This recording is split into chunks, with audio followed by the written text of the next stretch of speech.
Hello, how are you? Thank you for joining me. This is Dr. Catherine Toomer on Dr. Toomer Talks.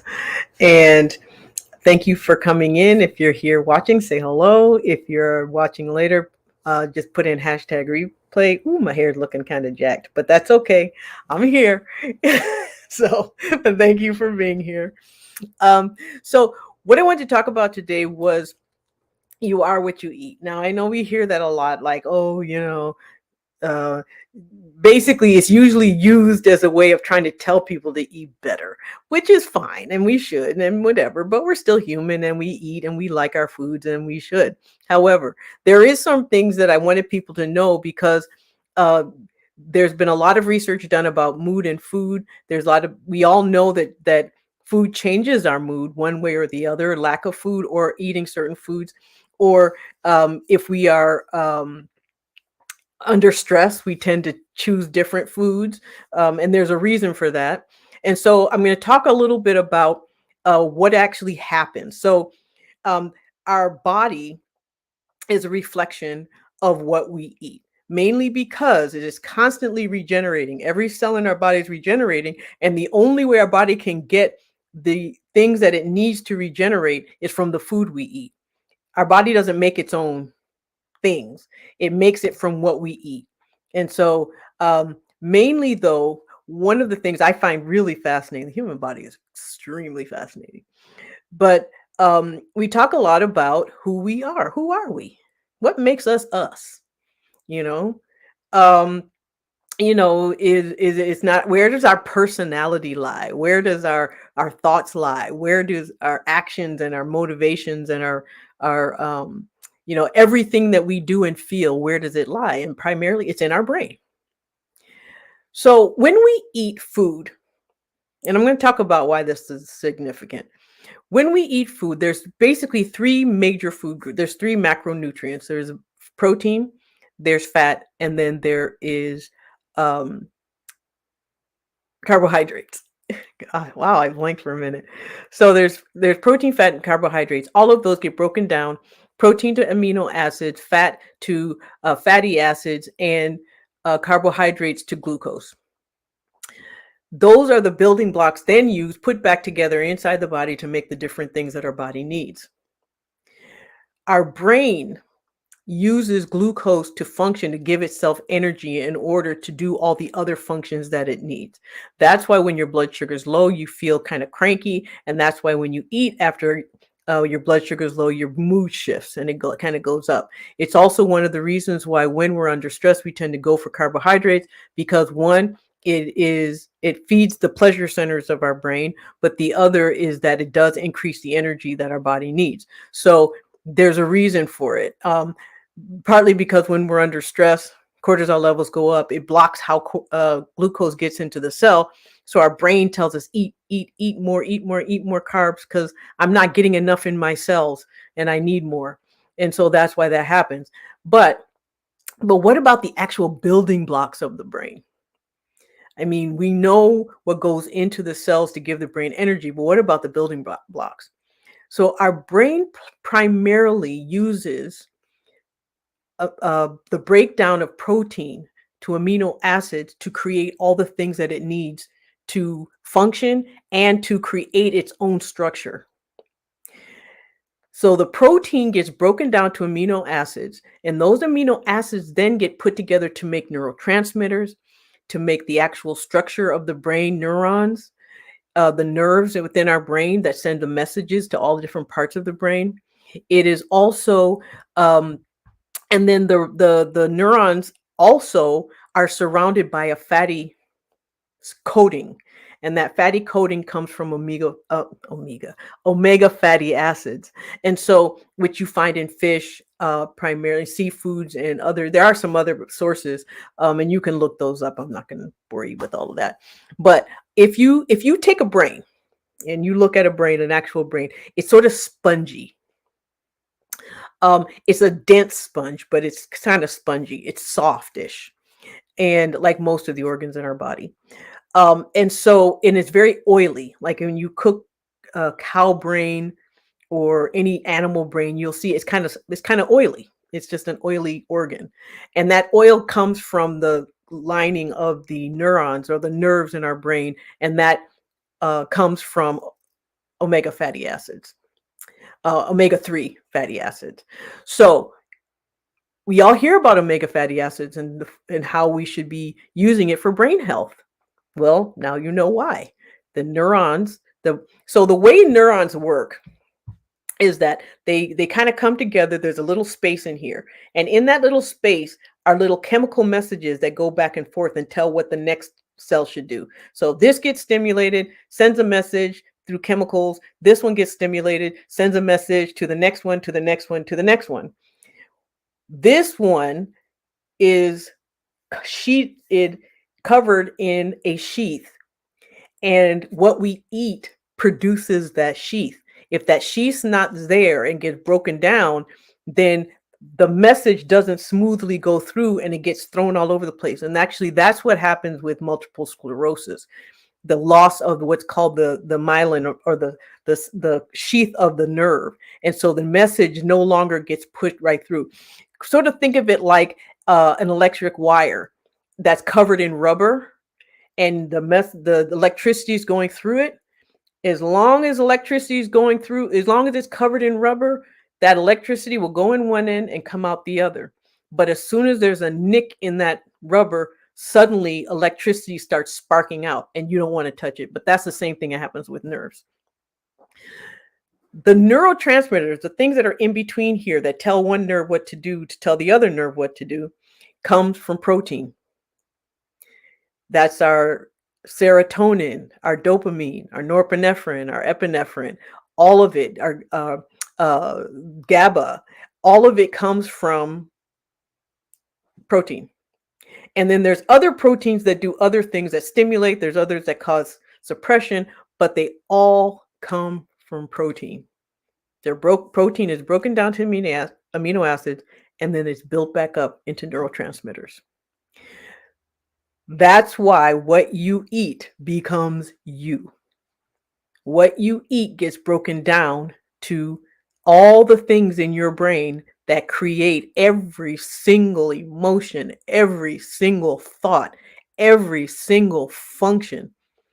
That's not even talking about the rest of the body and where skin comes from, muscle for the heart comes from, muscle in our body, the bone, the calcium, and all the rest.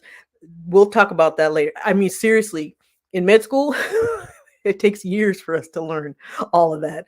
So I'm not going to go through it all tonight, but you are what you eat, because what you eat becomes the actual structure that makes you who you are. And so that's why it's so important to be nutritionally sound. It is the reason why when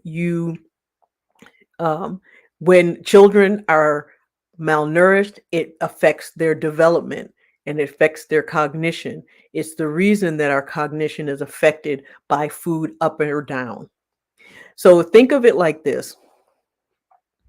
So suppose, just like hypothetically, let's just say you have a group of people who say, we're going to do a job, but we're going to do that job based on how you feed us. We do our best job if you feed us hamburgers. And then you go into your refrigerator and you're like, okay, I can only make a meal based on what I have in here. And what I have in here is everything except some ground meat, except enough vegetables that I can grind up and put together and make a burger. So instead, you make a cheese sandwich with lettuce and tomatoes, and you give it to them. So yeah, they're eating. Yes, they may even get full. Yes, but they're not satisfied. So they don't do as good of a job. That's how our body works when we don't feed it right. It still does its function. It just doesn't do its function as efficiently. And it doesn't do its function as well. And over time, what happens is our certain function will start to deteriorate. Now they'll deteriorate to a point where we may be able to pull it back by changing what we eat or how we eat or what we put in our bodies. but there'll become a point where we go too far and you just can't pull it back. And so we are what we eat. And I'll talk a little bit more about other organ systems and how we can make them healthy and how we can eat to make them healthy. But our brain is the one. It controls everything. And so also, and I didn't even mention the vitamins, the vitamin B complex vitamins that help brain function, B6, B9, B12, um, that help, and vitamin C and vitamin E. So what vitamin C and vitamin E do, so every time our cell functions, it gives off byproducts. And sometimes those byproducts can be a little bit toxic. It's called oxidative function. And so as we just do anything, our body just kind of makes water, it makes oxygen, it makes, takes hydrogen, makes oxygen, takes carbohydrates, breaks it down, makes water and a bunch of different, and carbon dioxide. But when that happens, there are little particles that get given off that are somewhat toxic. What vitamin C and vitamin E do, they sort of capture them and they make them so they don't do as much damage. Those little particles that are given off are the things that make us age. And so we age, and so vitamin E and vitamin C help capture them so that we don't age as quickly. Anyone who takes vitamin C for their skin knows this. That's why vitamin C does so well with clearing up our skin, because our skin is a rapidly replenishing organ. And so when you take in the nutrients that it needs, it shows up very quickly. And so imagine that happening every other part of your body as you eat or don't eat. So we are what we eat, because every single thing that we put in our mouth gets broken down and then repurposed in our body. So if we don't give our body the building blocks it needs to be repurposed, then every single function in our body gets affected. So what most our brain is mostly protein. It uses glucose for energy, but it uses protein for all of its structure and all of its messaging that it sends around the brain. And I know I'm using my hands a lot today, so if anyone has any questions, this is going to be a relatively quick one. So if anyone has any questions, they can put it in the chat. If you have questions later, you can put them in the comments and I'll see them, or you can DM me with questions. If there's topics that you would like to have me speak about, send me a DM. As you can tell, I like to teach.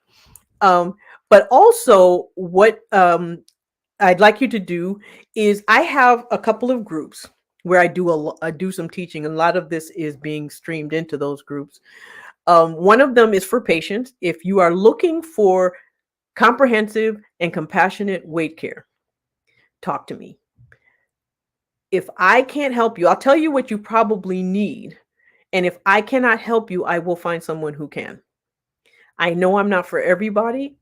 I do not take insurance, and that's a whole nother discussion. But there are people out there who can help. So if I can't, I'll find you someone who can. At least tell you where you need to start looking. That's always, sometimes just knowing what questions to ask and knowing where to look is all you need.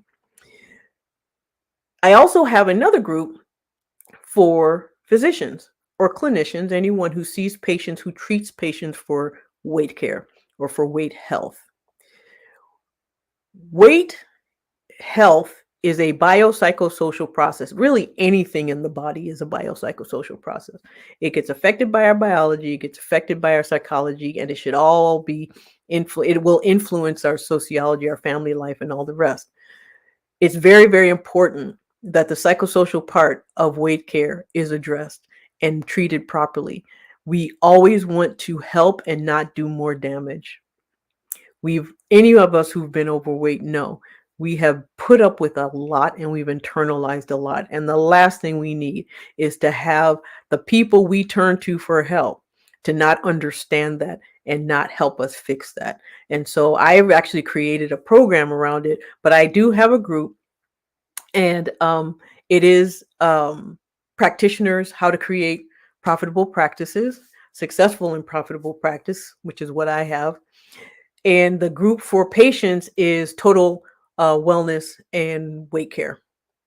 And it's basically for anyone who's busy, tired, or just notices that their body's changing with time, which is basically most of us. We either go through menopause or menopause, one of the two. So, all right. Well, if there's no questions, thank you, Chris and Aunt Cynthia and Isabel and anyone else who's listening. Thank you for tuning in. And I will see you next Tuesday at 7 o'clock for Dr. Toomer Talks. Bye. And what always happens, it's almost impossible to sign out of this. All right.